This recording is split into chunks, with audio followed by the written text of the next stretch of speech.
Age of Extremes, Spoken Summary Part 1 of 2. This is a spoken summary of Eric Hobsbawm's Age of Extremes, the Short 20th Century, 1914 to 1991. It presents the historian's own argument, following the order in which he makes it. Hobsbawm opens not with a narrative, but with a chorus of witnesses. He assembles 12 eminent people to characterize the century they had lived through, and their verdicts are almost uniformly dark. Isaiah Berlin calls it the most terrible century in Western history. The novelist William Golding calls it the most violent century in human history. The biologist René Dumont sees only a century of massacres and wars. The art historian Ernst Gombrich points to the terrible multiplication of the world's population. The chemist Severo Ochoa, more hopefully, points to the progress of science. Primo Levi warns that the survivors of the camps are not the true witnesses, because those who have seen the face of the Gorgon did not return, or returned wordless. Yehudi Menuhin says the century raised the greatest hopes ever conceived by humanity, and then destroyed all illusions and ideals. And the Italian historian Leo Valiani reflects that the victory of justice and equality is always ephemeral, but that liberty at least lets us start all over again. From these fragments, Hobsbawm draws his purpose. His aim, he says, is not to narrate, but to understand and explain why things turned out the way they did, and how they hang together. The century he means is not the calendar century, but what he calls the short 20th century, running from the outbreak of the First World War in 1914 to the collapse of the Soviet Union in 1991. He argues that this period forms a coherent whole, now ended, best pictured as a triptych or a historical sandwich. There is first an age of catastrophe from 1914 through the aftermath of the Second World War, when the structures of 19th-century bourgeois society seem to break down one after another. There follows a golden age, some 25 or 30 years of extraordinary economic growth and profound social transformation lasting into the early 1970s. And there comes a final era of decomposition, uncertainty, and crisis, in which the century ends amid a growing fin de siècle gloom. Hobsbawm insists on the strangeness of what the century did to memory. He notes that when President Muren made a surprise visit to besiege Sarajevo in June 1992, in a Balkan war that would cost perhaps 150,000 lives that year, almost no one caught the fact that he had chosen the 28th of June, the anniversary of the assassination of Archduke Franz Ferdinand in that same city in 1914. The historical memory, he says, was no longer alive. This leads him to one of his signature claims, that the destruction of the past, or rather of the social mechanisms that link one's contemporary experience to that of earlier generations, is one of the most characteristic and eerie phenomena of the late 20th century. The young, he writes, grow up in a sort of permanent present, with no organic relation to the public past of the times they live in. This, precisely, is why societies need historians. For Hobsbawm, the past is also personal. He recalls the 30th of January 1933, the day Hitler became chancellor, as a concrete memory. A boy of 15 walking with his sister through Berlin and seeing the headline. The world that collapsed at the end of the 1980s, he observes, was the world shaped by the impact of the Russian Revolution of 1917. The historian's task, he argues, is not to judge but to understand, though he refuses the French maxim that to understand all is to forgive all. To understand the Nazi era, he says, is in no way to forgive the genocide. He also warns against the arbitrary and, to some extent, artificial division of the world into capitalism and socialism, the ideological labels that framed the century as a century of religious wars, whose chief characteristic was intolerance. Turning to structure, he describes the civilization that collapsed in 1914 as one that was capitalist in its economy, liberal in its legal and constitutional forms, bourgeois in the image of its characteristic hegemonic class, and profoundly convinced of the centrality of Europe. Europeans and their overseas descendants had by then risen to perhaps a third of the human race. Against this, the challenger born in the Russian Revolution came to power first over 1/6 of the world's land surface, and after the Second World War, over a third of the globe's population. The whole Imperial Age, he remarks, had lasted no longer than a single lifetime, say that of Winston Churchill, born in 1874 and dead in 1965. Two great ironies organize his account. The first is that democracy was saved from fascism only by a bizarre and temporary alliance of liberal capitalism and communism in self-defense, because the victory over Hitler's Germany was essentially won, and could only have been won, by the Red Army. This anti-fascist moment of the 1930s and 1940s, he says, forms the hinge of 20th century history. The second irony runs deeper still. The most lasting result of the October Revolution, whose object was the global overthrow of capitalism, was to save its antagonist, both by defeating Hitler and by frightening capitalism into reforming itself, and giving it the incentive and the tool, economic planning, to do so. The Soviet Union's apparent immunity to the Great Depression gave the capitalist world the incentive to abandon its belief in free market orthodoxy. So striking was the convergence that Hobsbawm can write that in the 1980s, socialist Bulgaria and non-socialist Ecuador had more in common with each other than either had with the Bulgaria or the Ecuador of 1939. He then measures the world of the 1990s against 1914. World population stood at 5 or 6 billion, perhaps 3 times its size at the century's opening. People were on average taller, heavier, better fed, longer lived, and mostly literate. The revolution in transport and communication had virtually annihilated time and distance. And yet the mood was uneasy, for it had been the most murderous century of which we have record. He cites Brzezinski's estimate of 187 million deaths, what he calls the mega-deaths, more than 1 in 10 of the total world population in 1900. He traces a return to barbarism by contrast with earlier norms. Engels had been horrified by a single Irish Republican bomb in Westminster Hall, believing war should target combatants and not civilians. The Tsarist pogroms before 1914 had counted their dead in dozens, not millions. Torture, first abolished in the West in the 1780s, had revived. 3 qualitative transformations marked the century's end. The world ceased to be Eurocentric, Europeans falling from perhaps a third of humanity to at most a sixth.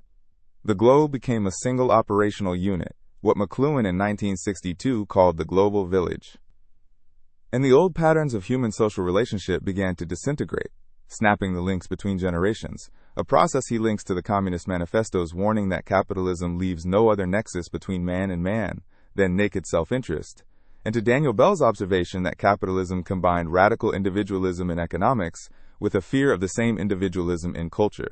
He ends the overture by quoting Eliot. "This is the way the world ends, not with a bang but a whimper. The short 20th century," he says, "ended with both. The old century," he adds, "has not ended well." The first chapter is called The Age of Total War, and it argues that the century was marked by war even when the guns were silent. Hobsbawm treats the period from 1914 to 1945 as a single 31 years world war, running from the Austrian declaration on Serbia in July 1914 to the Japanese surrender in August 1945. The First World War, he says, opens the age of massacre. Before it, Europe had known no major war for a century.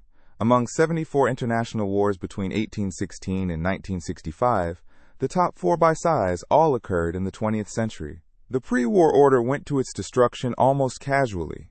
The British Foreign Secretary Edward Grey watched the lamps going out all over Europe, expecting not to see them lit again in his lifetime, and the Austrian satirist Karl Kraus poured his horror into a play of 792 pages, The Last Days of Humanity. The war was truly global, drawing in Canadians and Indians and Chinese labor battalions and Africans in the French army, and giving Australians and New Zealanders at Gallipoli what became their national myth. But its essence was the Western Front, which became a machine for massacre after the German plan for a quick victory was halted at the Marne within 5 or 6 weeks. Hobsbawm piles up the figures because the figures are the argument. Verdun in 1916 was a battle of 2 millions, with 1 million casualties. The Somme cost Britain 420,000 dead, 60,000 on the first day alone. France lost almost 20% of its men of military age, so that not much more than 1 in 3 French soldiers came through the war without harm. Britain lost 500,000 men under the age of 30, and a quarter of the Oxford and Cambridge students under 25 who served were killed. Most men, he says, came out of the war as convinced haters of war, but a minority drew from it a sense of incommunicable and savage superiority, and Hitler was only one of such men for whom having been a front soldier was the formative experience. The war was fought, disastrously, for unlimited ends. A Bismarck or a Talleyrand, he writes, would have wondered why sensible statesmen did not simply settle it by some compromise, But the only acceptable aim had become total victory, unconditional surrender, and this, he says, was an absurd and self-defeating aim which ruined both victors and vanquished. The natural frontiers of Standard Oil, of the Deutsche Bank, of the De Beers Diamond Corporation, he remarks, were at the end of the universe.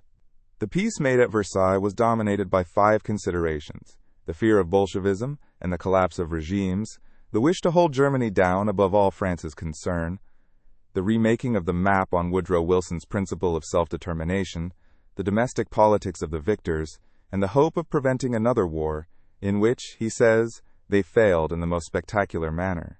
The new map created states with no historical precedent, Yugoslavia and Czechoslovakia among them, and left grievances everywhere, including the ambiguous British promise of a national home for the Jews in Palestine.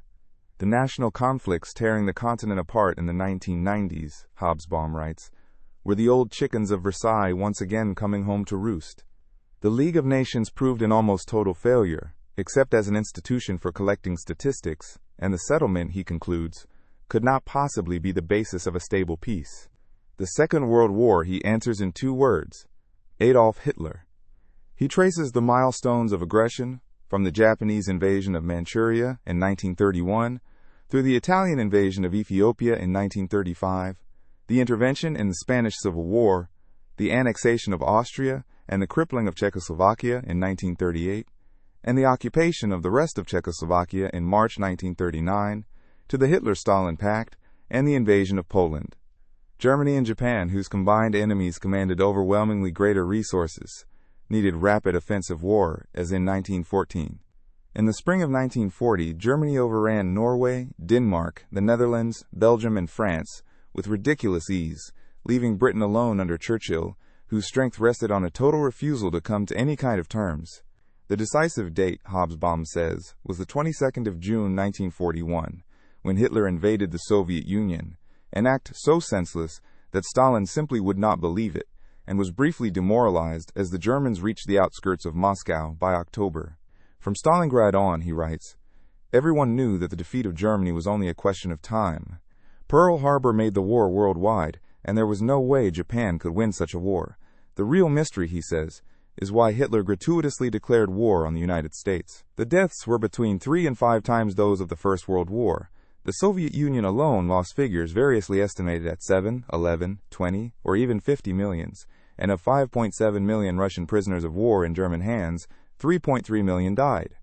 Hobsbawm then turns to how total war was managed. Jane Austen, he observes, wrote her novels during the Napoleonic Wars, but the wars do not appear in her pages, something inconceivable for a 20th-century novelist. Modern war swallowed whole economies and populations, mobilizing around 1/5 of national output and drawing women permanently into the workforce. Where Napoleon won the Battle of Jena with no more than 1,500 rounds of artillery, France by the end of the First World War produced 200,000 shells a day. The American Army in the Second ordered over 519 million pairs of socks.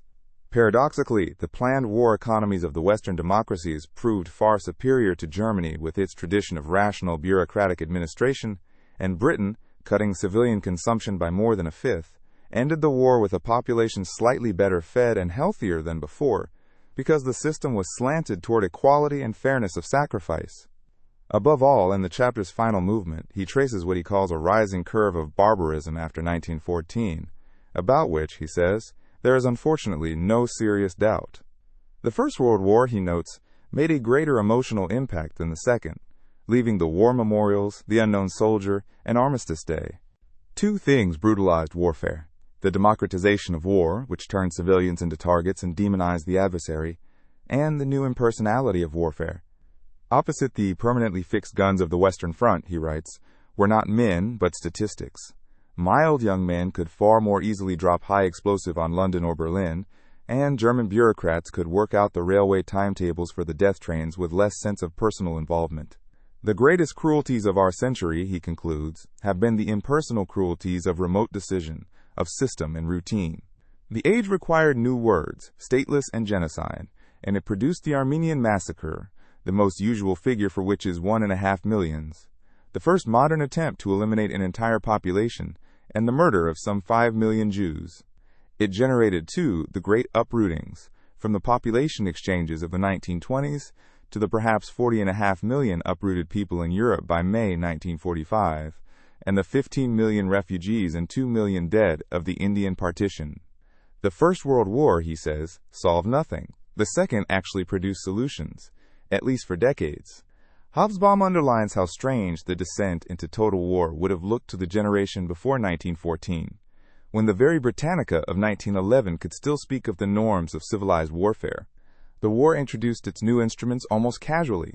Poison gas, later banned by the Geneva Convention of 1925, the tank, and the submarine, which he judges the only technological weapon that had a major effect on the outcome.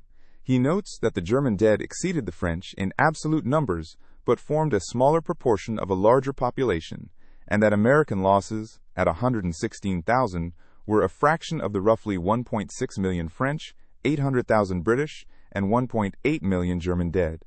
The Treaty of Brest-Litovsk in March 1918, by which the Bolsheviks bought peace at enormous territorial cost, showed how far the logic of total war had run, and the war's economic consequences were, in the end, as decisive as its military ones, for it destroyed the delicate machinery of the 19th-century world economy while transferring wealth and power across the Atlantic.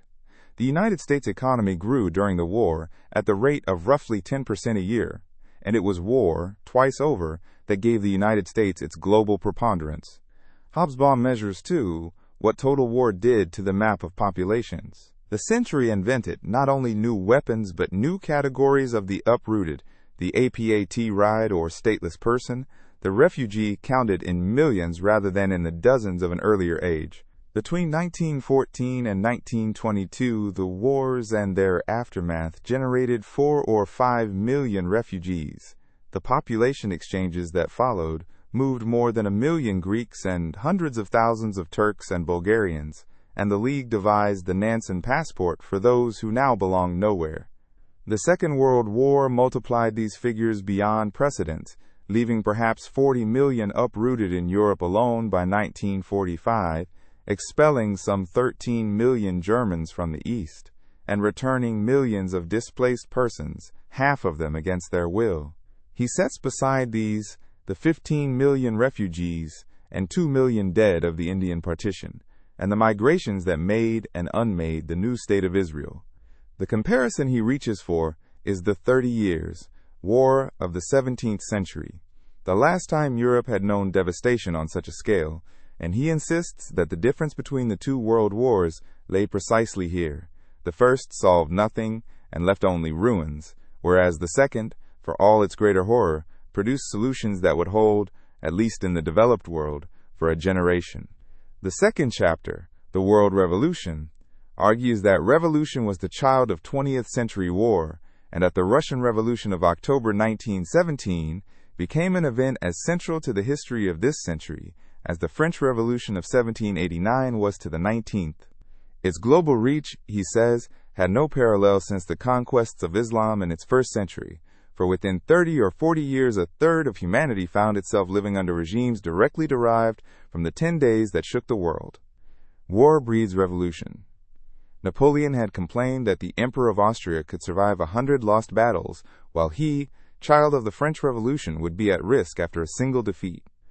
In 1918, the rulers of all 4 defeated powers, Germany, Austria-Hungary, Turkey, and Bulgaria, lost their thrones, along with the Tsar. By 1917, Hobsbawm writes, all Europe had become a pile of social explosives ready for ignition. The Bolshevik Revolution, he stresses, was made not to bring freedom and socialism to Russia, but to bring about the world proletarian revolution. Russia was a byword for poverty, ignorance, and backwardness, its industrial proletariat a minuscule, though strategically localized minority, and Marxists had expected only a bourgeois revolution. But Russia was not ready for a liberal bourgeois revolution either. The liberal cadets held less than 2.5% of the deputies in the Constituent Assembly. The February Revolution began with working-class women on Women's Day and the Putilov lockout. The Cossacks fraternized, and 4 spontaneous and leaderless days on the street, he writes, put an end to an empire. Into the resulting vacuum, with its powerless provisional government and its Soviets springing up spontaneously everywhere, like mushrooms after the rains, stepped Lenin. His extraordinary achievement, Hobsbawm writes, was to transform this uncontrollable anarchic popular surge into Bolshevik power under the slogans of bread, peace, and land. Against the Cold War mythology, he insists, Lenin's real asset was the ability to recognize what the masses wanted, to lead by knowing how to follow. He notes wryly that more people were injured in the making of Eisenstein's later film of the storming of the Winter Palace than were hurt in the actual event. The revolution survived a civil war and Allied intervention, ending up in his phrase a landlocked hulk, and it survived, he argues, for three reasons. It possessed a uniquely powerful, virtually state-building instrument in the 600,000-strong, centralized and disciplined Communist Party. It was the only government able and willing to hold Russia together as a state, sparing it the disintegration that befell Austria-Hungary and Turkey, and preserving its unity for another 74 years. And it allowed the peasantry to take the land, though, he adds, the Russian peasants were too The revolutionary wave then spread, from Soviets among Cuban tobacco workers, to student movements in Peking and Cordoba, throwing up short-lived Soviet republics in Bavaria and Hungary. Karl Liebknecht and Rosa Luxemburg were quickly murdered by freelance army gunmen in Berlin. But the wave ebbed. The Red Army was turned back at the gates of Warsaw, an episode Babel recorded in Red Cavalry. Hopes shifted east to China, where the Kuomintang's ally, Chiang Kai-shek, turned on the communists and slaughtered them. In 1920, the Bolsheviks committed what Hobsbawm calls a major error, the permanent division of the international labor movement, founding the Third Communist International that split the socialists from the communists for good, on the principle that in the imminent battle there could be a place only for soldiers. He then describes how Bolshevism absorbed the whole revolutionary tradition, and how, as Stalin took control, the state interests of the Soviet Union prevailed over the world revolutionary interests, so that a revolution was tolerable only if it did not conflict with Soviet state interest and could be brought under direct Soviet control. The dedicated revolutionaries were like the early Christians, perhaps only a few tens of thousands of soldiers and a few hundreds of professionals, changing countries, in Brecht's phrase, more often than pairs of shoes. He offers the case of Olga Benario, a Munich lawyer's daughter delivered by Stalin's people to Nazi Germany, where she died in a concentration camp, and of Otto Braun, the only non-Chinese on the Long March. Anarchism ceased to exist as a significant force outside Spain, and Trotsky, founder of a virtually invisible Fourth International, was assassinated on Stalin's orders in Mexico in 1940. Hobsbawm examines Lenin's party of a new type as a formidable innovation in 20th-century social engineering comparable to the invention of the Christian monastic orders, and he traces the later guerrilla road to power pioneered by Mao after Chiang's betrayal, an admirer of the bandit epic The Water Margin, whose strategy was that the countryside would surround the city. This second wave of world social revolution, he argues, emerged not out of revulsion against war, as in 1917, but out of popular participation in the Second World War itself. He concludes with a balance sheet. Communists came to head governments from the river Elbe to the China Seas, yet outside the Western Hemisphere, one can count on the fingers of two hands the states that escaped revolution, civil war, or occupation. In Europe, only Britain, Sweden, Switzerland, and perhaps Iceland. And he returns to his master irony. The Russian Revolution proved to be the savior of liberal capitalism, both by enabling the West to win the Second World War and by providing the incentive for capitalism to reform itself. The third chapter, Into the Economic Abyss, argues that between the wars, the capitalist world economy appeared to collapse, and that nobody quite knew how it might recover. The Great Slump, he writes, is the largest global earthquake ever to be measured on the economic historian's Richter scale, and it is indispensable to understanding the century, but for it there would certainly have been no Hitler and almost certainly no Roosevelt. Above all, the Great Slump destroyed economic liberalism for half a century. The United States, he says, became the epicenter. What was new in the crisis was not that the familiar trade cycle turned down, but that its fluctuations seemed genuinely system-endangering. Globalization had stopped and even regressed.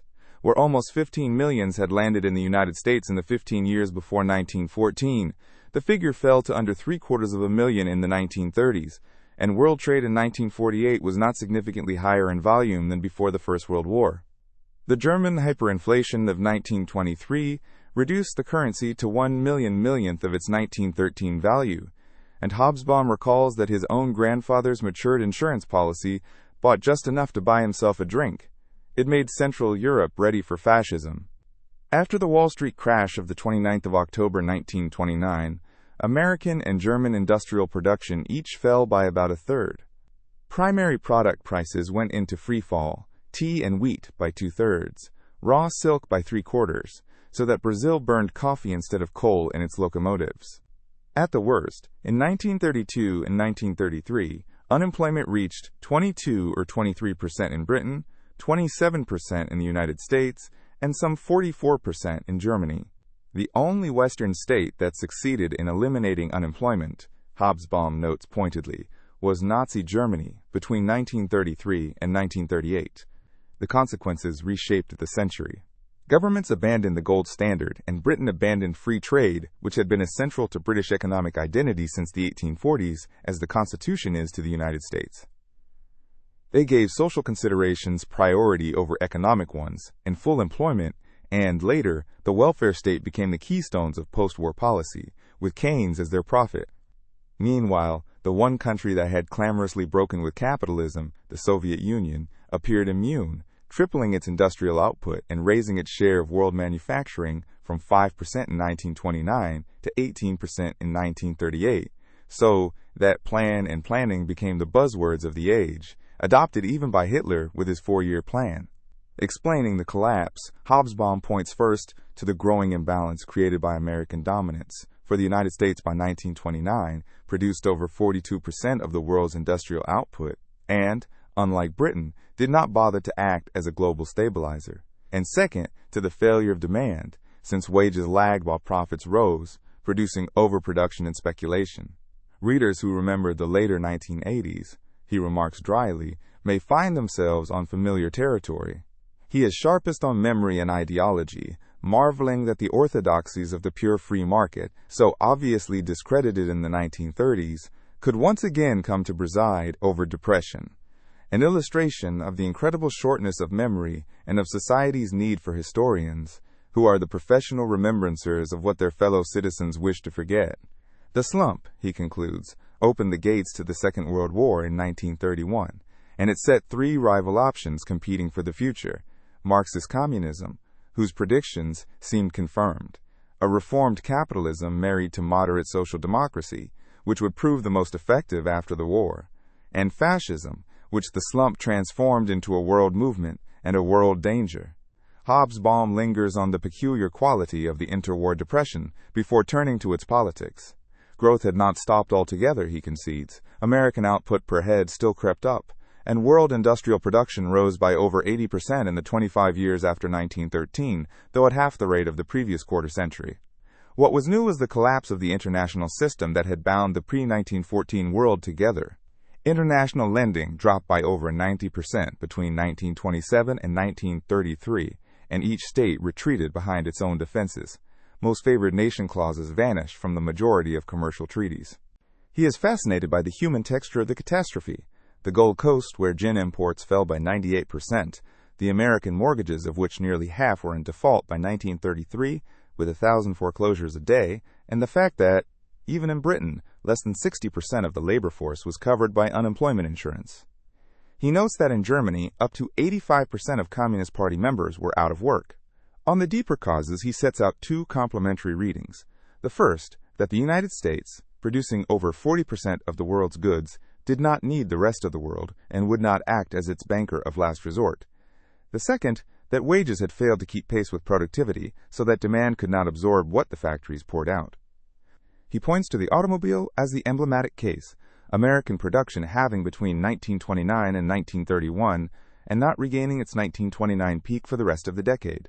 And he draws the moral he cares about most, that the slump destroyed the intellectual self-confidence of economic liberalism, so that even conservatives came to accept that the state must manage the economy, a lesson he thought his own era, in its enthusiasm for the unrestricted market, had willfully forgotten. On the world revolution, Hobsbawm adds a further reflection on its human carriers and its afterlife. The professional revolutionaries, he writes, were like the early Christians, sustained by a faith that most of them would not live to see rewarded, and their organizations often recruited from the young of the old elites, as Brazilian communism drew on the sons of the land-owning oligarchy and on junior officers. He notes how far the masses could run ahead of, or aside from their leaders' intentions. In the Spanish Civil War, the popular iconoclasm that erupted in July 1936 saw some 7,000 clergy killed and thousands of images destroyed, an eruption the communists, committed to the defense of the Republic and of order, viewed with dismay.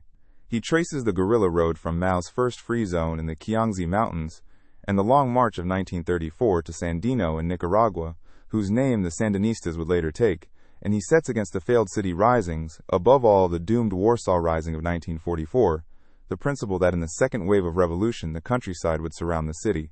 And he insists once more on the indirect consequences of October, which included not only fascism as its savage counter-revolution, but also the social democratic governments that first appeared between 1917 and 1919, and, in the end, the reform of capitalism itself. Hobsbawm rounds off his account of the abyss by tracing its political fallout across the world. In Latin America, the collapse of primary product prices toppled governments wholesale. 12 countries changed regime in the 2 years around 1930, most of them by military coup. Europe and Japan swung to the authoritarian and militarist right, the great exception being Scandinavia, where the slump inaugurated the long era of Swedish social democratic rule that began in 1932. The left, meanwhile, was often its own worst enemy. The Communist International, in its ultra-sectarian phase, denounced the Social Democrats as social fascists, and so helped to split the German working class in the face of Hitler. Yet outside Europe, the Americas moved leftward, through Roosevelt's New Deal, through Cardenas in Mexico and Vargas in Brazil, and through the populist and reformist experiments that the Depression threw up across the continent. The colonial world stirred too, from the Muslim Brotherhood, founded in Egypt in 1928, to Gandhi's renewed mass campaign of 1931. The period from 1929 to 1933, Hobsbawm concludes, was a canyon that made any return to the world of 1913 not merely impossible but unthinkable, and it left the three rival systems, communism, reformed capitalism, and fascism, to contest the future between them. The fourth chapter, The Fall of Liberalism, charts the catastrophic retreat of liberal political institutions across the world between the March on Rome in 1922 and the high tide of Axis power in the Second World War. Hobsbawm's central and deliberately provocative point is that the danger came exclusively from the right. There was no serious threat to liberalism from communism in these decades. The threat came from fascism and from the various authoritarian and conservative regimes that overthrew constitutional government. 19th-century survivors, he says, were most shocked by the collapse of the values they had taken for granted: distrust of dictatorship, constitutional government, the rule of law, the rights of citizens, and faith in reason, science, and human improvability. The socialist labor movements had been committed to exactly those values. The German Social Democrats' May Day medal, he notes, showed Marx on one side and the Statue of Liberty on the other. He documents the retreat statistically. The only European countries with continuously functioning democratic institutions through the whole interwar period were Britain, Sweden, Switzerland, the Irish Free State, and Finland only just. Legislative assemblies were dissolved in one country after another, 2 European states between 1918 and 1920, 6 in the 1920s, 9 in the 1930s, and 5 more under German occupation. The number of more or less constitutional states fell from around 35 in 1920 to perhaps a dozen out of 64 by 1944. In the Americas, the consistently constitutional states were Canada, Colombia, Costa Rica, the United States, and Uruguay, the Switzerland of South America. Japan's liberal regime gave way to nationalist and militarist rule around 1930. He distinguishes 3 kinds of right that overthrew liberalism. There were the old-fashioned authoritarians and conservatives, men like Horthy in Hungary, Pilsudski in Poland, and Franco in Spain, whose only real program beyond anti-communism was to hold the line. There were the corporatist or organic statist regimes, nostalgic for an imagined Middle Ages and strongest in Catholic countries. Above all, Salazar's Portugal, which Hobsbawm calls the longest-lived of all Europe's anti-liberal regimes, lasting from 1927 to 1974. And there was true fascism. The Catholic Church, reactionary since the First Vatican Council of 1870, shared with fascism a hatred of the Enlightenment, the French Revolution, democracy, liberalism, and godless communism. What distinguished fascism, he argues, was that its theory was weak, so weak that Mussolini could dispense with his philosopher Gentile and Hitler could ignore Heidegger. but that its capacity to mobilize the masses from below was unique. Fascists, in his phrase, were the revolutionaries of counter-revolution. They combined crackpot beliefs and invented traditions with an embrace of technological modernity. The past to which they appealed, he writes, was an artifact, and their traditions were invented, the very word Nordic having been coined only in 1898. Their social base was the middle and lower middle strata, together with the students and the ex-officers, whom he calls the Rambos of their time. Among the Vienna Nazi councillors of 1932, over half were white-collar workers, and their triumph depended overwhelmingly on Hitler. Anti-Semitism, he stresses, was totally absent from Italian fascism before 1938. Without Hitler's coming to power in 1933, fascism would not have become a general phenomenon. The movements founded in Hitler's wake ran from the Hungarian Arrow Cross, which took a quarter of the vote in the first secret ballot of 1939, to the Romanian Iron Guard and the Croatian Ustashi under Ante Pavelic. Even Salazar claimed in 1940 that he and Hitler were linked by the same ideology. Hobsbawm is careful about the limits of the concept. He acknowledges the apologists' argument that Lenin engendered Mussolini and Hitler, that fascism was in part a backlash against the fear of social revolution, but he insists it is illegitimate to use this to excuse fascist barbarism. Two qualifications matter: the impact of the First World War on the frontline soldier, for 57% of early Italian fascists were ex-servicemen, and the fact that the backlash was aimed at all organized labor, not only Bolshevism, so that Mussolini had the socialist Matteotti murdered rather than a communist. Fascism came to power constitutionally, by the connivance of the old regimes, and it was not simply the expression of monopoly capitalism. He notes that under Nazism, the top 5% of German earners increased their share of income, whereas in the United States under the New Deal the top 5% lost ground, and that the Nazis liquidated the slump most effectively, with the Volkswagen Beetle, organized holidays, and sport. The Nazi vote rose from around 3% in 1928 to over 18% in 1930 and over 37% by the summer of 1932.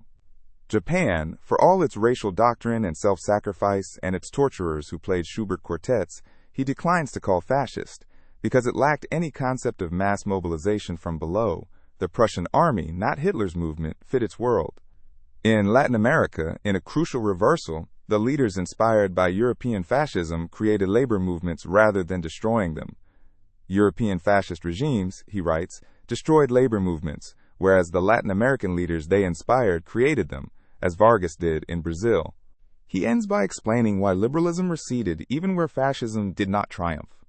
Democracy, he argues, requires consensus, prosperity, compatible populations, and governments not asked to do too much. The slump shattered exactly those conditions, breaking the bargain between state, employer, and worker in Weimar Germany, where by mid-1932, Nazis and communists together held an absolute majority, and the fall of the three multinational empires, Austria-Hungary, Russia, and Turkey, replaced neutral, supranational states with ethnically identified nation-states. Hobsbawm dwells on the sheer geographical reach of the collapse of liberal institutions. Beyond Europe, 1/3 of the world's population still lived under colonial rule, without elections of any kind, and a handful of states, from Ethiopia and Saudi Arabia to Nepal and Yemen, held none at all through the whole interwar period. He is at pains to distinguish fascism from the merely reactionary, insisting that what made fascist movements new was the mobilization of masses from below, the Nuremberg rallies and the crowds in the Piazza Venezia, and the fusion of crackpot belief with a frank embrace of modern technology. He notes, too, the strong presence of the young. 13% of the members of the Italian Fascist Party in 1921 were students, and by 1930, between 5 and 10% of German students carried a party card. He returns repeatedly to the point that fascism did not seize power against the old elites, but with their connivance, and that it was not, as a crude Marxism held, simply the tool of monopoly capital. And he reminds his reader that the American demagogue Huey Long, with his slogan of "Every man a king," was a man of the populist left, not a fascist, a distinction he thinks worth insisting on, precisely because the label was so loosely thrown about. Hobsbawm closes the chapter on the deeper reasons for liberalism's fragility. Democratic government, he argues, is not a natural condition but a demanding one, requiring a broad consensus about the rules, a prosperity that gives the losers of any contest something still to lose, populations willing to live together, and states not asked to carry burdens heavier than consent can bear. The Great Slump withdrew the prosperity. The collapse of the old dynastic empires withdrew the neutral framework within which different peoples had coexisted, replacing it with nation-states each identified with a single dominant people. Where those conditions held, as in Britain, Scandinavia, or Switzerland, liberal institutions survived the storm. Where they failed, as across most of the continent, they did not. It was, he insists, a failure of the rights-making, and the recovery of democracy after 1945 would rest, as its interwar collapse had rested, less on the intrinsic appeal of its ideals than on the return of the economic conditions that made consent affordable. The fifth chapter, Against the Common Enemy, reinterprets the politics of the West from 1933 to 1945, not as a contest of states, but as an international ideological civil war. The frontier, Hobsbawm insists, ran not between capitalism and communism, but between what the 19th century would have called progress and reaction. This is what makes intelligible the otherwise anomalous alliance of the capitalist United States and the communist Soviet Union. The heirs of the Enlightenment ranged together against their reactionary opponents. He cites a striking poll from the New Science of Opinion sampling. In January 1939, 83% of Americans wanted a Soviet victory over Germany against 17% for Germany, at the very moment when Stalinist tyranny was at its worst. In this civil war, patriotism counted for less than ever. At least 10 post-war European governments were headed by former rebels or exiles, and de Gaulle's broadcast of the 18th of June 1940 was, in strict terms, an act of rebellion against the legitimate government of France. He traces the march to war through its chronology, from the Japanese seizure of Manchuria in 1931, through Hitler's accession, the Italian invasion of Ethiopia, the recovery of the Rhineland, the Rome-Berlin Axis and the Anti-Comintern Pact, the Anschluss, and Munich, which became a synonym for craven retreat, to the occupation of Prague and the Polish crisis. The anti-fascist mobilization, he argues, required three things: a union of forces, a policy of resistance, and governments willing to carry it out, and it took more than 8 years to assemble. The Communist International, under its new secretary Georgy Dimitrov, hero of the Reichstag fire trial, devised a strategy of concentric circles, moving from the United Front to the Popular Front to the National Front. Electoral victories came in Spain in February 1936 and in France in May, where Léon Blum became the first socialist premier, but these mobilized minorities, not majorities, the French Popular Front, winning by barely 1% more than the combined vote of 1932. Intellectuals were the first stratum mobilized en masse, and Nazism had already purged about a third of German university teachers. The policy of collective security, whose Soviet spokesman was Maxim Litvinov, failed because states had divergent interests, and because many conservatives, especially in Britain, secretly hoped that Germany and the Soviet Union would fight each other. This fear of facing Hitler alone, Hobsbawm argues, finally drove Stalin into the pact with Ribbentrop in August 1939. Appeasement he treats with sympathy for its logic, and none for its result. Chamberlain rightly saw that a Second World War would ruin the British economy and disband large parts of the empire, which is exactly what happened. But compromise was impossible because Nazi objectives were irrational and unlimited, so that ideology, not realpolitik, drove them. Churchill, he notes in a fine paradox, had been consistently wrong since 1914, but was realistic on the one question of Germany. The German occupation of Czechoslovakia in March 1939 finally converted British public opinion. The Spanish Civil War from 1936 to 1939 he calls the quintessential expression of this global confrontation, even though Franco, he says, cannot even be described as a fascist, and his victory had no significant global consequences. The generals' coup of July 1936 failed to take Madrid, precipitating both revolution and civil war. Non-intervention, in the historian Hugh Thomas's phrase, graduated from equivocation to hypocrisy, while over 40,000 foreign volunteers from more than 50 nations joined the international brigades against barely 1,000 for Franco. The brigades were organized by the Comintern. Future Soviet marshals served in Spain, and Auden wrote his poem, Spain. Spain also anticipated the shape of the Second World War. the alliance of national fronts fighting for both military victory and social regeneration, producing in due course the Beveridge Report of 1942 and Churchill's own commitment to a welfare state and full employment. A Comintern pamphlet of October 1936 accurately foresaw a democracy of a new type, insisting that the issue was not revolution, but the defense of democracy.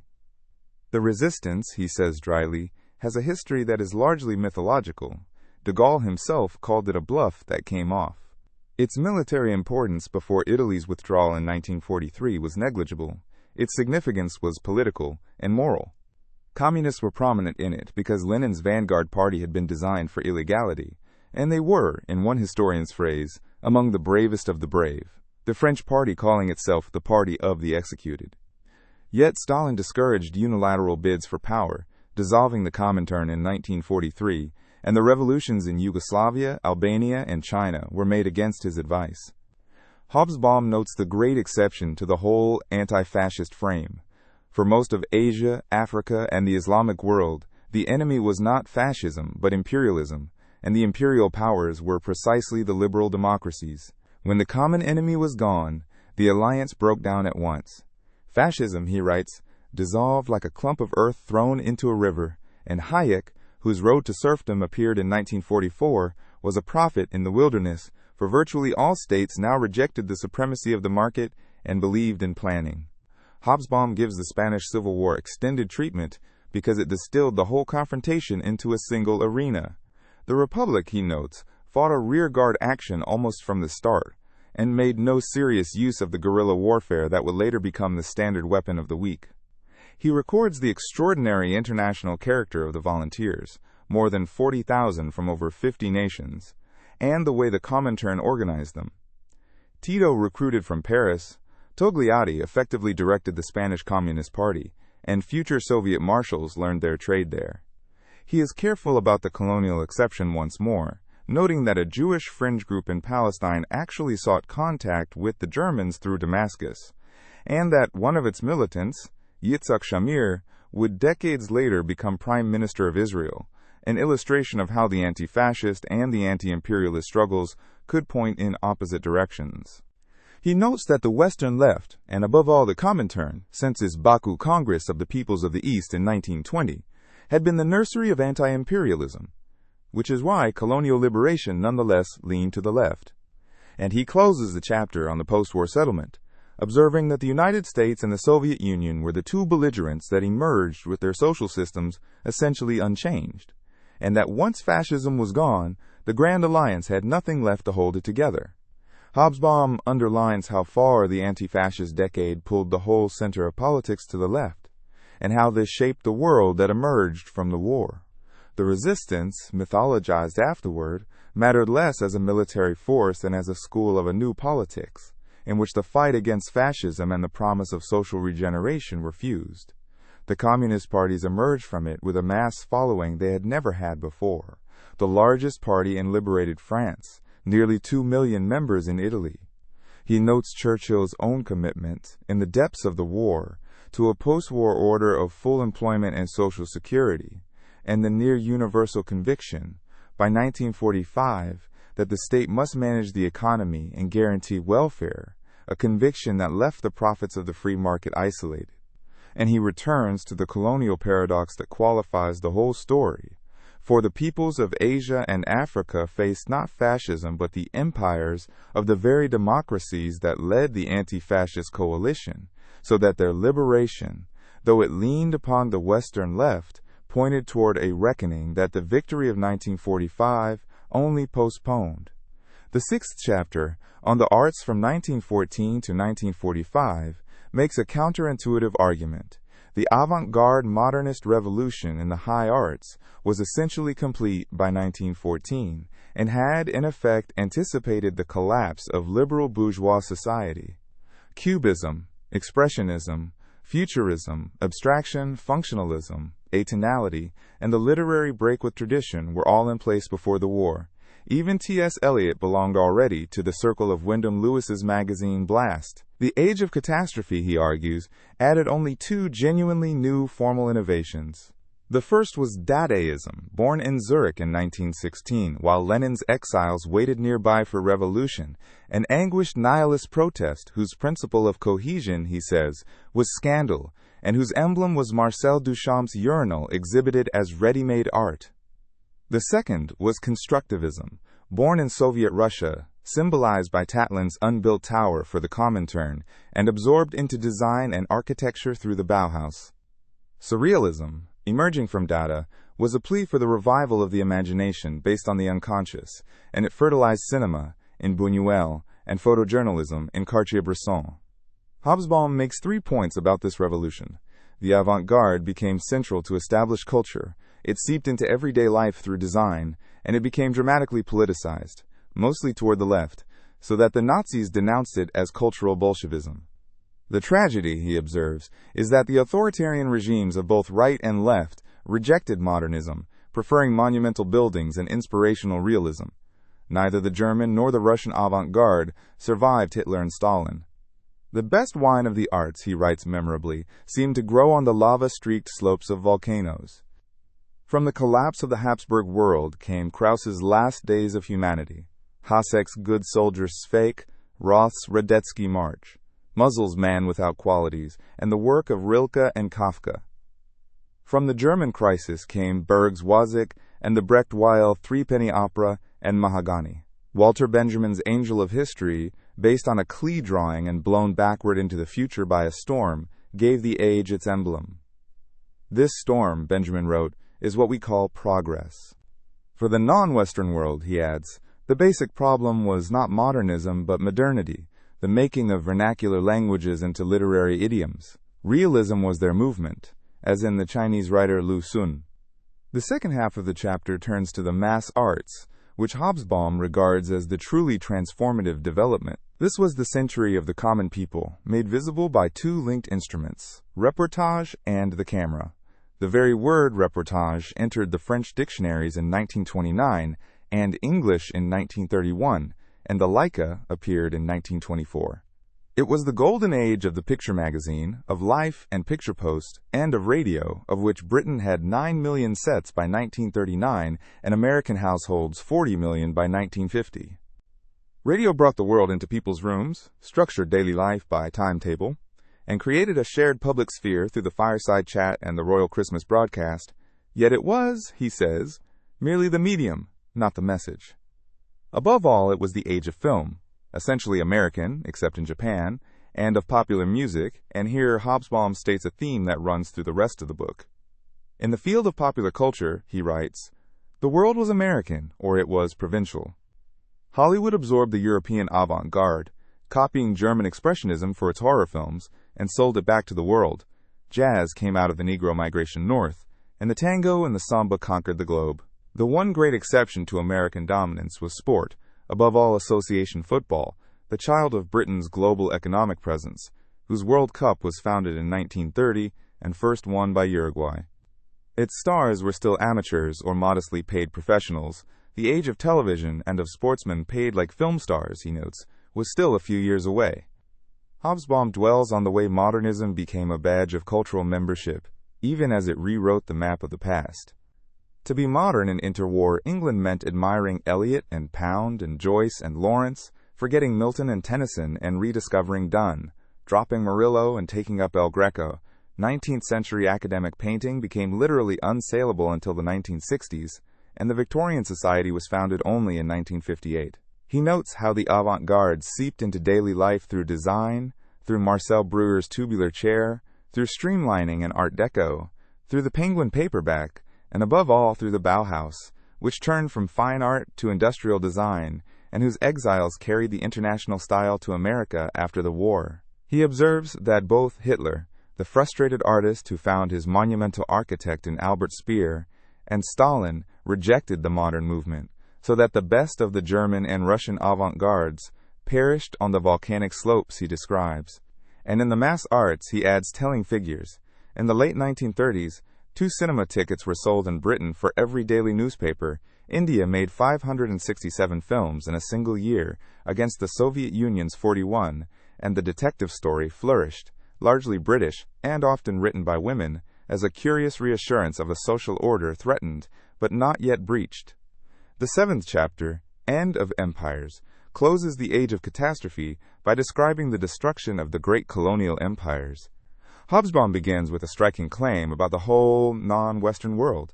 The dynamics of the greater part of the world's history in the short 20th century, he argues, are derived, not original. The dynamics of change came from outside, from the models of capitalist and then socialist development, and the emancipating ideologies were all Western in origin, whether liberal, socialist, communist, nationalist, or secularist. He is careful to say that he is passionately opposed to what E.P. Thompson called the enormous condescension toward the poor, but he insists nonetheless that the only operational model available was Westernization or modernization. Traditional beliefs could detect the empty moral space of capitalism and could mobilize masses, but none of the successful movements of liberation in the backward world before the 1970s, he argues, was inspired or achieved by traditional or neo-traditional ideologies. Fundamentalist religion as a winning force belongs to the century's last decades. The movements that succeeded were led by small, westernized elites. Over 90% of the Indian subcontinent was illiterate before independence, and only about 500,000 out of 300 million were literate in English before 1914, one person in 600. Elites read their own subtext into borrowed ideologies. Meiji Japan, he notes, modernized not in order to westernize, but in order to make traditional Japan viable, and decolonized governments admired the Soviet Union as the model for overcoming backwardness by planned industrialization. On the economics of dependency, he explains that the dependent world's value had been as a supplier of primary products and an outlet for capital, but that local industry had nonetheless grown in the port cities, so that Indian and Chinese textiles broke the neck of the British cotton industry after the First World War. The empires had seemed indestructible, but they were shaken by the First World War, which destroyed the German and Ottoman empires and produced de facto Irish independence in 1921, making foreign empires look mortal for the first time. Hobsbawm dwells on Gandhi as the figure who invented the politician as saint, revolution by the collective act of passivity, and who succeeded beyond anyone's wildest hopes or fears. British rule in India, he remarks, depended on Gandhi's moderation, since after the Amritsar massacre, India became intermittently ungovernable. Yet Gandhi recognized that he had failed, because in the long run it was impossible to reconcile what moved the masses and what had to be done.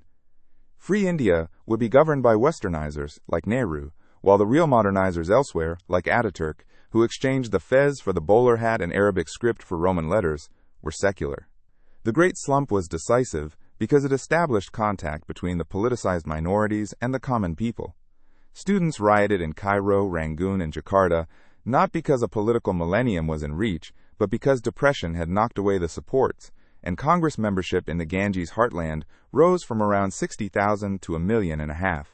But the truly transformative event, he insists, was the Second World War, which was an inter-imperialist war in which the colonial empires were on the losing side until 1943, and which proved that white men and white states could be defeated shamefully and dishonorably. Up to 55,000 Indian soldiers defected to form Subhas Chandra Bose's Indian National Army.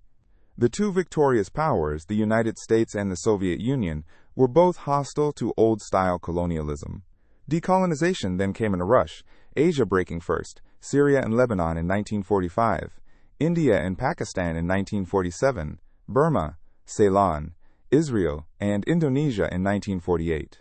Of the partition of India, of which the name Pakistan had been invented by students only around 1932, Hobsbawm says simply that it was the war that broke India in two, and that Britain divided to rule.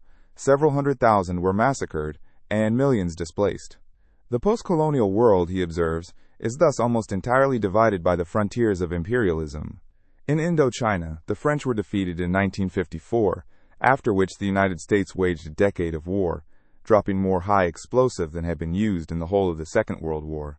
He traces the sequence on through the Middle East, from Mossaddeq's nationalization of Iranian oil and the Anglo-American coup of 1953, to Nasser and the Suez fiasco of 1956, which ended Britain's moment in the Middle East, and the Algerian War, which institutionalized torture and brought down the French Fourth Republic. Most of Africa saw a prophylactic decolonization around 1960, from Nkrumah's Ghana to Sekou Touré's Guinea. By 1970, the imperial era was at an end, an era that, less than three-quarters of a century earlier, had seemed indestructible. Hobsbawm probes the dilemma of the nationalist leaders, who had to win the traditionalist masses without abandoning the modernizing project that was their real aim. Tilak in India defended cow protection and child marriage. Gandhi mobilized the villages through the idiom of Hindu sanctity, yet the free India he helped to create was governed by secular westernizers, and Tilak's tradition survived to feed decades later the Hindu nationalism of the Bharatiya Janata Party. The Islamic modernizers, from al-Afghani to Abdu, reached the schools but not the villages.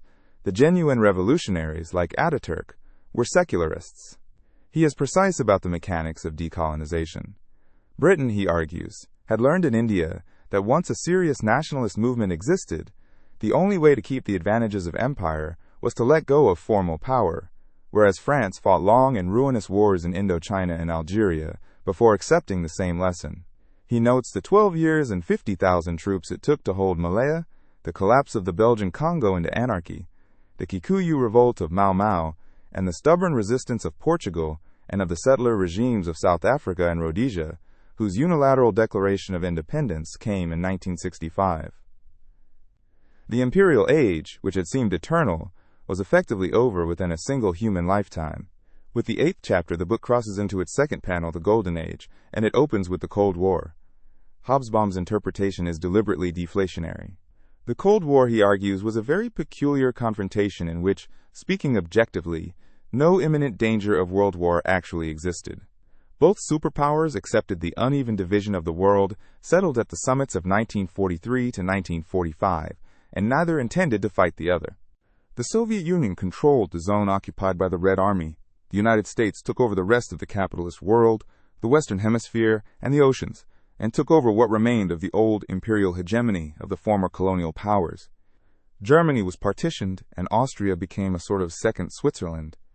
Both sides relied on the terror of mutually assured destruction, and both learned early that the other would not intervene in its sphere. The Soviet Union learned as early as the East German Rising of 1953, confirmed by Hungary in 1956, that Western talk of rolling back communism was mere radio histrionics. During the Korean War, he notes, Washington knew that up to 150 Chinese planes were actually Soviet planes flown by Soviet pilots, but kept it dark rather than escalate. If the confrontation was objectively unnecessary, why did it last 40 years and acquire such an apocalyptic tone? Hobsbawm's answer is that if anyone put the crusading element into the realpolitik of power confrontation and kept it there, it was Washington, and that this came from the nature of American democratic politics rather than from realistic threat assessment. The Soviet government, he notes, did not have to bother about winning votes, whereas apocalyptic anti-communism was electorally useful in the United States. From the hysteria that drove the Defense Secretary James Forrestal to suicide, seeing the Russians coming from his window, to the career of Senator McCarthy, who was, he remarks, not even particularly anti-communist. He portrays the Soviet Union as essentially defensive and exhausted, in ruins, drained, demobilizing the Red Army from a peak of some 12 million in 1945 to 3 million by 1948, and Stalin as risk-averse outside the territory he controlled directly, however ruthless within it. George Kennan's doctrine of containment rested on seeing Russia as backward, and driven by a traditional and instinctive sense of insecurity. The political consequences were profound. The world split into two camps by 1947 and 1948. The United States planned to intervene militarily if the communists won the Italian elections of 1948, and permanent single-party or single-bloc systems were engineered in Japan and Italy, producing an institutional corruption on a scale so sensational that it burst into the open only in the early 1990s. The European Community, founded in 1957, was created both by and against the United States, alongside the Marshall Plan and NATO. He then describes the late thaw and détente under Khrushchev, whom he calls an admirable rough diamond, and perhaps the only peasant boy ever to rule a major state, and dismisses Kennedy as the most overrated American president of the century. The Second Cold War of the later 1970s coincided with the American humiliation in Vietnam, a third wave of world revolution, and the complacency of the Brezhnev era of stagnation, during which Soviet defense spending rose 4 or 5% a year for 2 decades. His final and central paradox is that what defeated and in the end wrecked the Soviet Union was not confrontation but détente, because the arms race consumed something like a quarter of Soviet output against 7% of American, and because the West could absorb its $3 trillion of debt while the Soviet economy could not. If any single man ended the Cold War, he says, the world owes an enormous debt to Mikhail Gorbachev. And he closes with the image of the sorcerer's apprentice. For the Cold War left the world awash in weapons it could no longer control, so that the Uzi, the Kalashnikov, and Semtex became household names, and the United States later offered $100,000 apiece to buy back the Stinger missiles it had given to the Afghan resistance. Hobsbawm develops the paradoxes of the Cold War at length. The most explosive phase, he argues, ran from the Truman Doctrine of March 1947 to the dismissal of General MacArthur in April 1951, and thereafter both sides used the language of nuclear apocalypse without ever intending to act on it, as when Washington rattled its weapons over Korea and Indochina, and Moscow over Suez.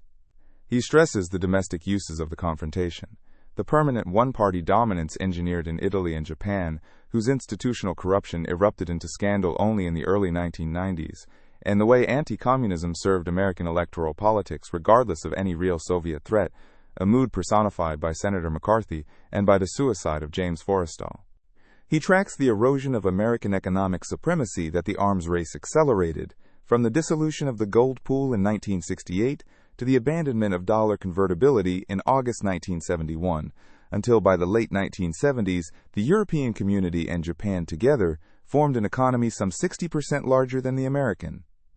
The Second Cold War of the Reagan years he treats partly as therapy for a country humiliated in Vietnam, its small victories in Grenada, Libya, and Panama, and he insists that it was détente, not confrontation, that finally broke the Soviet Union by exposing a rigid economy to a world it could not compete in. The 1991 Gulf War, he notes acidly, was paid for by other countries, one of the rare wars out of which a major power actually made a profit. And the whole contest left behind it a world flooded with weapons its makers could no longer control. Hobsbawm gives the ending of the confrontation its due weight. The Cold War was wound up, he notes, not on a battlefield but at the summits of Reykjavik in 1986 and Washington in 1987, and it owed its peaceful conclusion above all to Gorbachev, whose willingness to abandon the contest astonished a Western leadership that had defined itself against the Soviet threat. He is precise about the asymmetry of exhaustion. The United States could carry its enormous debts because the world was still willing to hold dollars, whereas the Soviet Union, spending perhaps a quarter of its output on arms against the American 7% of a far larger economy, could not. He notes the strange symmetry that a conservative German historian observed between the two systems, both of which had believed that mankind was becoming master of its own destiny, and both of which, in the end, suffered shipwreck. And he leaves the reader with the sorcerer's apprentice once more, the Cold War having conjured up forces, above all the global traffic in weapons, that outlived the quarrel that created them, and that no one now knew how to send back. The 9th chapter, The Golden Years, addresses what Hobsbawm calls perhaps the major question facing historians of the 20th century, how to explain the extraordinary boom of the quarter century after 1945, the French 30 Glorious Years. Harold Macmillan's slogan of 1959, "You've never had it so good," was, he says, undoubtedly correct. He stresses that this was an altogether exceptional and unrepeatable phase, belonging essentially to the developed capitalist world.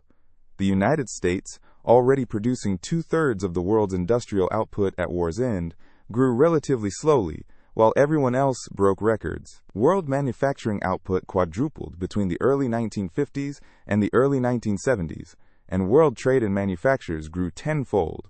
Full employment became general in the 1960s, West European unemployment averaging 1.5% and Japan's 1.3%. Life expectancy lengthened by an average of 7 years. Food production outran population, and the developed world produced its butter mountains and milk lakes. One reason the Golden Age was golden, he notes, was that Saudi oil averaged under $2 a barrel between 1950 and 1973. He identifies two central changes behind the Great Leap. The first was the reform of capitalism into a mixed economy, which he describes as a sort of marriage between economic liberalism and social democracy, with substantial borrowings from the Soviet Union, which had pioneered the idea of economic planning. Successful capitalist industrializations were now backed, supervised, steered, and sometimes planned and managed by governments, from France and Japan to Singapore and South Korea, the great exception being Hong Kong. And the commitment to full employment created a mass consumer market, so that the Golden Age, in his phrase, democratized the market. This is illustrated by Engel's law. The share of American household spending going on food fell from about a third in the 1930s to 13% by the early 1980s, freeing income for other goods. The men who made policy had all lived through the Great Slump and drew 4 lessons from it. Avoid fragmentation into autarkic economies. Let the dollar replace sterling as the anchor. Supplement the free market with public planning, and never let mass unemployment return. Even a figure like Averell Harriman could say in 1946 that people were no longer scared of the word planning. The second change was globalization, the internationalization of the economy through the rise of multinational corporations, whose American affiliates rose from around 7,500 in 1950 to over 23,000 by 1966, through a new international division of labor and through an offshore financial system of eurodollars that grew from some 14 billion in 1964 to 500 billion by 1978. The most convenient world for the multinational giants, he observes, is one populated by dwarf states, or by no states at all, which is why city-states like Hong Kong and Singapore flourished. Hobsbawm dwells on the technological revolution that transformed everyday life, spreading the automobile through Europe, so that Italy went from 750,000 cars in 1938 to 15 million in 1975, and making research and development central to the economy, which reinforced the advantage of the developed countries, who had around 1,000 scientists and engineers per million people against 30 in Kenya or Nigeria. But he locates within this triumph the seed of its central problem. The major characteristic of the Golden Age, he writes, was that it needed constant and heavy investment, and, increasingly, that it did not need people, except as consumers. Here, he says, lay its central problem. The boom rested on a triangular deal among governments, capital, and labor, the social partners, and on the confident macroeconomic management that led Anthony Crosland in 1956 to declare that capitalism had been reformed out of all recognition. The first true welfare states appeared around 1970. Then, at the end of the 1960s, came the wage explosion, the student rebellion of 1968, which Hobsbawm calls neither an end nor a beginning but only a signal, the collapse of the Bretton Woods system in 1971, the commodity boom of 1972 and 1973, and the OPEC oil crisis, culminating in the crash of 1974. An era, he concludes, was at an end. Hobsbawm insists that the Golden Age was a worldwide, though profoundly unequal, phenomenon. The population of the Third World more than doubled after 1950, and yet, apart from famines caused by war or political madness such as China's, there was no mass starvation during these decades. Grain yields per hectare almost doubled, and life expectancy in the poor countries lengthened dramatically. He notes the transformations of everyday life almost in passing. The arrival of the supermarket and of McDonald's, the 54 million tourists who visited Spain by the late 1980s, the more than 270 million telephones in the world by 1971. He is precise about the technological base, the transistor of 1947, the first civilian computers of 1946, nylon from 1935, and about the way research and development became a permanent branch of the economy, entrenching the advantage of the rich countries whose scientists outnumbered those of the poor by ratios of 30 or 40 to 1. He explains the international framework with care. The Bretton Woods Conference of 1944, which produced the World Bank and the International Monetary Fund, while the projected trade organization shrank into the modest GATT, and the way Cold War calculation led the United States to fund the recovery of its future competitors, doubling Japanese manufacturing output between 1949 and 1953. Peak Japanese growth, he notes, reached 14.5% a year at the end of the 1960s. The whole system rested on a political bargain among governments, employers, and unions, and on rising real wages that turned workers into a mass market, until, at the turn of the 1970s, wages exploded, currencies floated free, and the oil shock brought the long boom to its abrupt end. Hobsbawm ends the chapter by locating the seeds of the coming crisis within the very success of the boom. The reformed capitalism of the Golden Age, he argues, depended on a balance so delicate that it could not last, a balance among governments committed to full employment, corporations willing to invest, and unions willing to moderate their demands in return for rising real wages. As long as growth continued, the bargain held in reformism could even seem to have abolished the old class conflict. Crosland could announce that capitalism had been transformed beyond recognition. But the boom bred its own pressures. A tightening labor market that at last produced the wage explosion of the late 1960s, an international monetary system that could no longer bear the weight of American deficits, and a world economy grown so integrated that a shock in one part reverberated everywhere. When the commodity boom and the oil crisis of the early 1970s struck an overheated system, the bargain broke, and with it, he says, an era.